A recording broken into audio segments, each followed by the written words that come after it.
नमस्कार दोस्तों, आप सभी का स्वागत है आपके अपने YouTube चैनल विभा शेरावत पर। दोस्तों, कृष्ण भक्त कर्माबाई का जन्म, आइए जानते हैं इसकी कहानी। कर्माबाई को मारवाड़ की मीरा भी कहा जाता है। जब जब भगवान कृष्ण का उल्लेख आता है, कर्मा का नाम भी आ ही जाता है। वे भगवान की महान भक्त थी और भगवान श्री कृष्ण उनके हाथ से प्रतिदिन भोग ग्रहण कर भोग की थाली रिक्त कर देते थे। राजस्थान के नागौर जिले की मकराना तहसील में एक गांव है कालवा। इस गांव में जीवन राम डूडी के घर 1615 ईस्वी में एक पुत्री का जन्म हुआ। भगवान की बहुत मन्नतें मांगने के बाद इसका जन्म हुआ था। नाम रखा गया कर्मा। कर्मा के चेहरे पर एक अनोखी आभा रहती थी। जीवन राम स्वयं धार्मिक पुरुष और अनन्य कृष्ण भक्त थे। उन्होंने भगवान के नाम मदन मोहन से अपने घर में कृष्ण भगवान का मंदिर बना रखा था। वे प्रतिदिन भगवान कृष्ण की पूजा करते, भोग लगाते और भगवान को भोग लगाने के बाद ही भोजन ग्रहण करते। यह उनके घर का नित्य का नियम था। इसी प्रकार समय बीतता गया। कर्माबाई प्रतिदिन अपने पिता को श्री कृष्ण भगवान की पूजा करते देखती, उनको भोग लगाते देखती। यही सब देखते सीखते कर्माबाई का बचपन बीत रहा था। अतः बचपन से ही उस नन्ही कर्मा में भक्ति भाव के संस्कार थे। इन्हीं संस्कारों के बीच पलते बढ़ते कर्मा 13 वर्ष की हो गई। एक बार जीवन राम को कार्तिक पूर्णिमा स्नान के लिए पुष्कर जाना था। उनकी पत्नी भी उनके साथ जा रही थी। वे कर्मा को भी साथ ले जाना चाहते थे, लेकिन एक समस्या आ गई। उनकी अनुपस्थिति में भगवान को भोग कौन लगाता।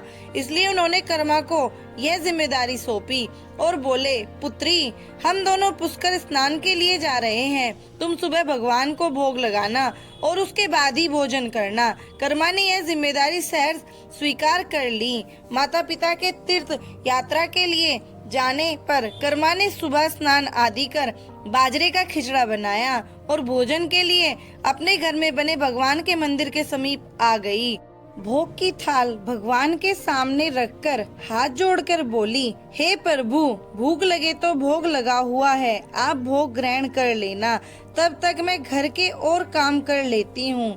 इसके बाद वह काम में जुट गई। बीच बीच में वह थाली देखने आती, लेकिन भगवान ने खिचड़ा नहीं खाया था। बहुत देर होने के बाद भी जब भगवान जी ने भोग ग्रहण नहीं किया तो उसे चिंता हुई कि क्या पता भगवान जी को खिचड़े में स्वाद ना आ रहा हो, इसलिए ग्रहण नहीं कर रहे। इसमें घी की या गुड़ की कमी रह गई क्या। फिर जाकर उसने और गुड़ व घी मिलाया और वहीं बैठ गई, लेकिन भगवान ने फिर भी भोग ग्रहण नहीं किया। तब मायूस होकर उसने कहा, हे प्रभु, आप भोग ग्रहण कर लीजिए। माँ बापू पुष्कर नहाने गए हैं, आपको भोग लगाने अभी कुछ दिन वो लोग नहीं आएंगे। आपको भोग लगाने की जिम्मेदारी मुझे दी गई है, इसलिए आपके भोग लगाने के बाद ही मैं खाना खाऊंगी। परंतु भगवान जी ने फिर भी भोग ग्रहण करना शुरू नहीं किया। फिर कर्मा उनसे शिकायत करते हुए बोली, माँ पिताजी जब भोग लगाते हैं तब तो आप भोग ग्रहण कर लेते हैं, फिर आप क्यों भूखे बैठे हैं। इतनी देर हो गई है, खुद भी भूखे बैठे हैं और मुझे भी भूखा रखा है। यह सब बोलकर वह भगवान के भोग ग्रहण करने की प्रतीक्षा करने लगी। परंतु यह क्या, अब तो सुबह से दोपहर समाप्त हो शाम हो चली थी। भूखी कर्मा अब रुआंसा हो गई और दुखी और रोते हुए बोली, हे भगवान जी, आप ग्रहण कर लीजिए भोग, अन्यथा मैं भी भूखी ही रह जाऊंगी। अंततः कान्हा के काठ की मूर्ति से आवाज आई। कान्हा बोले, कर्मा, तुमने पट बंद किया ही नहीं तो मैं भोग ग्रहण कैसे करूं। यह सुनकर कर्मा ने पट खींचकर ओट कर दी। भगवान श्री कृष्ण ने खिचड़े का भोग ग्रहण किया और थाली पूरी खाली हो गई। कर्मा ने पलटकर देखा तो भोग की थाली में भोग नहीं बचा था। तब कर्मा बोली, भगवान जी, इतनी सी बात थी तो पहले बता देते, खुद भी भूखे रहे और मुझे भी भूखा रखा। इसके बाद कर्मा ने खिचड़ा खाया। अब तो प्रतिदिन कर्मा खिचड़ा बनाती और भगवान जी को भोग ग्रहण करने आते। इसी बीच उसे लगने लगा कि उसे सबसे पहले भगवान को भोग लगा देना चाहिए। क्या पता उन्हें जल्दी भूख लग जाती हो। साफ सफाई नहाने धोने के कारण भगवान के भोग में देर हो जाती हो। फिर वह सबसे पहले उठकर भोग बनाती और प्रभु को भोग लगा देती। फिर अपने दिन भर के काम करती। कुछ दिनों बाद उसके माता पिता तीर्थ से लौट आए। आते ही पिता ने अपनी लाडली पुत्री से पूछा, पुत्री, तुमने किसी भी दिन भगवान को भूखा तो नहीं रखा? कर्मा बोली, नहीं पिताजी, मैंने भगवान जी को प्रतिदिन भोग लगाया। फिर जब माँ रसोई घर में गई तो देखा जाते समय तो गुड़ का मटका पूरा भरा था, अब खाली कैसे हो गया। उन्होंने कर्मा को बुलाया और पूछा, पुत्री, गुड़ कहाँ है? कर्मा ने बताया कि रोज भगवान कृष्ण उसके पास आते और खिचड़े का भोग ग्रहण करते। कहीं मिठास कम न हो जाए इसलिए खिचड़े में गुड़ कुछ ज्यादा डाल दिया। उसने पहले दिन हुई परेशानी के बारे में भी बता दिया। कर्मा ने कहा, भगवान जी ने बहुत देर तक ग्रहण ही नहीं किया था भोग, फिर पट बंद करने पर किया। यह सुनकर माता पिता चकित रह गए। वे जिन ईश्वर के आशीर्वाद हेतु इतनी दूर तीर्थ यात्रा पर गए थे, जिन्हें पाने के लिए लोग न जाने क्या क्या करते हैं, कहाँ कहाँ ढूंढते हैं, वे भगवान उनकी बेटी के हाथ से उनके घर में खिचड़ा खाते हैं, यह कैसे संभव है। उन्हें चिंता भी हुई कि बेटी बावली तो नहीं हो गई है। ये भी सोच लिया कि क्या पता कर्मा ने ही पूरा गुड़ खा लिया हो। इस पर कर्मा ने कहा, अगर आपको यकीन नहीं है तो कल देख लीजिए, मैं खुद भगवान को भोग लगाऊंगी। इस आश्चर्य से वे रात भर सोए नहीं। दूसरे दिन कर्मा ने खिचड़ा बनाया और मंदिर में भोग की थाल रखी, पट बंद कर दिए और बोला, हे भगवान जी, ये लोग नहीं मान रहे हैं कि मैंने आपको ही गुड़ घी खिलाया है, अब आप भोग खाकर स्वयं सिद्ध कीजिए। भक्त की पुकार सुन भगवान को आना ही था और कान्हा खिचड़ा खाने आ गए। जब पट खुला तो जीवन राम और उनकी पत्नी आश्चर्यचकित थे कि भोग की थाल भोग बचा ही नहीं था। फिर कर्मा का जीवन प्रतिदिन भोग लगाते ही निकला। जब उनके माता पिता नहीं रहे तब वे एक दिन अपने कान्हा की मूर्ति साथ लेकर तीर्थाटन के लिए निकल पड़ी। परंतु भगवान की कृपा से उन्हें हर दिन खिचड़ा बनाने के संसाधन मिल ही जाते और वे प्रतिदिन कान्हा को खिचड़ा खिला लेती। तीर्थाटन करती हुई देवी कर्मा भगवान जगन्नाथ की नगरी पहुंच गई और वहीं रहने का मन बना लिया। वहां भी रोज भगवान को खिचड़े का भोग लगाती और पट बंद कर देती। भगवान भी प्रतिदिन उनके भोग को ग्रहण करते।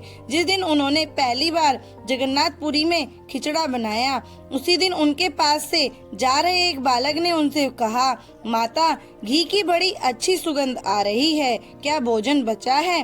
देवी कर्मा ने कहा, हाँ बालक, बचा है, तुम बैठो, मैं तुम्हें देती हूँ। यह कर देवी कर्मा ने उस बालक के लिए भी खिचड़ा लगा दिया। बालक पूरे मन से स्वाद लेकर खा रहा था। देवी कर्मा को यह देखकर सुख की अनुभूति हो रही थी। उस बालक ने खाते खाते पूछा, माता, क्या मैं कल आऊँगा तो मुझे खिचड़ा कल भी खिलाओगी? यह सुनकर देवी कर्मा मुस्कुराई और बोली, हाँ पुत्र, तुम यदि प्रतिदिन आओगे तो मैं प्रतिदिन तुम्हें खिचड़ा खिलाऊंगी, तुम निसंकोच आना। यह सुनकर बालक प्रसन्न हुआ और प्रतिदिन देवी कर्मा के पास खिचड़ा खाने आया करता था। एक दिन जब वह बालक खाना खाकर जा ही रहा था, तभी उसने देखा कि एक साधु बाबा वहां आकर देवी कर्मा से कह रहे थे कि हे देवी, आप बहुत धार्मिक महिला हैं, भगवान को प्रतिदिन भोग लगाकर खाती हैं, परंतु इन सब के भी नियम होते हैं, आपको बिना नहाए ऐसा नहीं करना चाहिए। आप तो भगवान की परम भक्त लगती हैं, सो हे देवी, प्रतिदिन साफ सफाई करने के बाद नहा धोकर ही भगवान का भोग बनाए करें और लगाया करें। यह सुनकर देवी कर्मा ने उनको हाथ जोड़कर प्रणाम किया और कहा, जी साधु बाबा, आप जैसा कह रहे हैं मैं वैसा ही करूंगी, मैं इस बात से अनभिज्ञ थी। फिर साधु बाबा वहां से चले गए। अगले दिन से देवी कर्मा साफ सफाई कर नहा धोकर भोग बनाने लगी, परंतु अब भोग लगाने में देरी हो जाती और जब तक भोग नहीं लगता उस बालक को भी भोजन नहीं मिलता। बालक आकर माता से कहता, माता, देर हो रही है, भूख लगी है, भोजन दो। माता कहती, थोड़ी देर रुक जा लल्ले, मैं दे रही हूँ। बालक जल्दी जल्दी खाकर भाग जाता। कुछ दिन ऐसे बीते, परंतु यह कौन जानता था कि वह बालक साक्षात भगवान जगन्नाथ हैं, जो प्रतिदिन बालक का रूप धर कर्माबाई के हाथ से बना खिचड़ा खाने आते थे। इतने दिनों में जब जगन्नाथ मंदिर में भगवान का पट भोग के लिए खुलता तो भगवान के मुख पर कि खिचड़े का जूटन लगा होता। एक दिन पुजारी ने मुस्कुराते हुए मन ही मन कहा, हे प्रभु, आपकी लीला भी अपरंपार है। जाने किस भाग्यवान भक्त के यहाँ आप जाकर प्रतिदिन खिचड़ा खाकर आते हैं। फिर पूजा अर्चना हुई, दिन बीत गया, रात्रि हुई। रात्रि को पुजारी के स्वप्न में भगवान जगन्नाथ आए और उन्होंने पुजारी से कहा, हे भक्त, तुमने सही पहचाना। मैं अपनी एक अनन्य भक्त कर्माबाई के यहाँ प्रतिदिन उनके हाथ का बना खिचड़ा खाने जाता हूँ। वह मुझे बिल्कुल अपने पुत्र सा लाड़ करती है। उनकी भक्ति से मैं अति प्रसन्न हूँ। परंतु इसी मंदिर के एक साधु ने उन्हें कुछ आम जीवन की ज्ञानवर्धक बातें और उपासना का तरीका समझाया, जिससे मुझे भोग लगाने में अब उनसे देरी हो जाती है। इसी वजह से मेरे मुख पर खिचड़ा लगा रह जाता है। प्रभु की लीला भी अपरंपार है। वह तो सर्वव्यापी है, एक ही समय अलग अलग स्थान पर हो सकते हैं, परंतु मुख पर खिचड़ा लगाने की लीला उन्होंने इसलिए रची ताकि पुजारी के मन में यह प्रश्न उठे। उस प्रश्न के निवारण में प्रभु पुजारी जी को यह बता सके कि आम जीवन में हम अपने ज्ञान को जब दूसरों को बताते हैं तो वह सदैव ज्ञान के लिए होना चाहिए, न कि भक्ति के भाव को बदलने के लिए, क्योंकि सांसारिक जीवन के लिए ज्ञान आवश्यक है, ज्ञान महत्वपूर्ण है। परंतु जहाँ भक्ति होती है वहाँ ज्ञान का कोई काम नहीं है। भक्ति में भक्त अपने प्रभु के प्रेम में डूबा रहता है। उपासना के कई तरीके हैं, जितने भक्त जितने उपासक, उपासना के उतने तरीके। जब ईश्वर ने ही उपासना के तरीकों पर प्रश्न नहीं उठाया तो किसी को भी किसी और की भक्ति पर प्रश्न नहीं उठाना चाहिए। साधु गलत नहीं थे, साधु अपने ज्ञान के हिसाब से ही कार्य कर रहे थे, वह सही थे, परंतु उन्हें यह नहीं पता था कि जो महिला प्रभु को बिना नहाए खाना देती है, उनका भाव सिर्फ इतना ही था कि मेरे प्रभु को जल्दी खाना मिल जाए, वह भूखे ना रह जाएं, और यह प्रेम भाव प्रभु के लिए हर नियम से ऊपर था। इन बातों को सुनकर पुजारी जी ने साधु बाबा को बुलवाकर यह बात कही। साधु बाबा को भी अपनी गलती का एहसास हुआ कि वह भगवान और भक्त के बीच में आ रहे थे, और उन्होंने बिना समय गवाए माता कर्मा के पास जाकर कहा कि हे देवी, आप जैसे प्रभु को पहले भोग लगाती थी वैसे ही लगाइए। मैं आपकी भक्ति नहीं समझ पाया, इसलिए मुझे क्षमा करें। देवी कर्मा ने कहा, जी ठीक है, मैं कल से फिर से उसी समय पर वैसे ही भोग लगाऊंगी। माता कर्मा ने फिर उसी तरीके से भोग लगाना शुरू कर दिया और भगवान के मुख पर खिचड़े का जूटन अब नहीं लगा होता। ऐसा ही कई वर्ष बीत गए। एक दिन पुजारी जी ने देखा भगवान की आंखों से आंसू बह रहे हैं और वह भोग ग्रहण नहीं कर रहे। तब उन्होंने मन ही मन फिर से पूछा, हे प्रभु, ऐसा कौन सा अपराध हुआ हमसे कि आपने भोग ग्रहण नहीं किया और आपकी आंखों से आंसू भी बह रहे हैं। प्रभु, यदि हमसे कोई अपराध हुआ है तो हमें क्षमा करें और भोग ग्रहण करें। आपके भक्तजन प्रसाद के लिए प्रतीक्षा कर रहे हैं। फिर क्या था, भक्त वत्सल्य प्रभु ने प्रसाद ग्रहण कर लिया, परंतु प्रभु के भोग देर से ग्रहण करने की बात और उनके आंखों से अश्रु बहने की बात पूरे प्रजा में तेजी से फैल गई।